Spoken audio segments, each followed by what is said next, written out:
संबंधानं गेली अनेक वर्ष योगेश पवारचा मुकोटा पुढे करून हात लावला मी काही समाजकंटक आणि काही दादागिरी करणारे लोक स्वतःला समाजाचे मालक समजून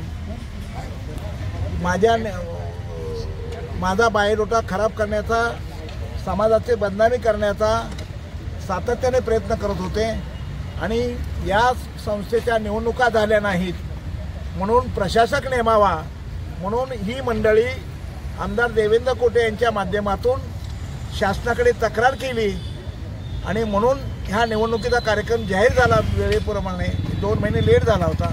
त्या 2 महिन्या लेटीचा गैरफायदा घेऊन त्यांनी अशा प्रकारचा प्रशासक नेमण्याचा प्रयत्न केला आणि तो प्रशासक नेमण्याची तक्रार विचाराधीन शासनाकडे आहे।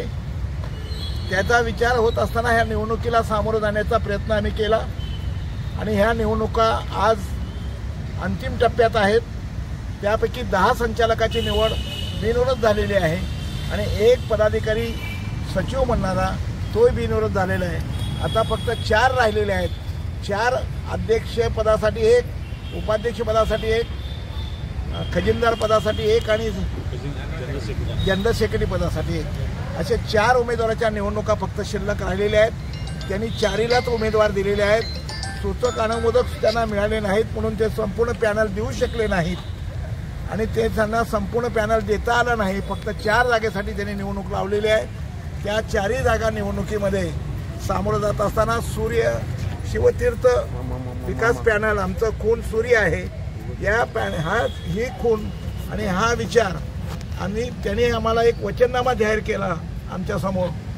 आमच्या संस्थेत 4 माणसं निवडणूक लढणार आणि वचननामा जाहीर करणार। त्यांचा वचननामा त्यांनी एखादी संस्था काढावी आणि त्या वचननामा त्यांनी पूर्ण करावा। दुसऱ्याच्या लग्नात मंडपात आपलं लग्न उरकून घ्यायचं काही कारण नाही। त्यांनी दररोज सामाजिक काम करावं, समाजाचं कल्याण करावं, पण तसं त्यांना सुचत नाही। दुसऱ्याच्या घरात जाऊन फुकटचं जेवण करून येण्याचा त्यांचा दृष्टिकोन दिसतोय। तेव्हा या निवडणुकीमध्ये त्यांना जनता आणि सभासद बंधू त्यांची जागा दाखवतील। आमचे खून सूर्य आहे। सूर्याला सगळ्या जनतेने पवित्र मत सभासद बंधूंनी आपलं बहुमत मत द्यावं।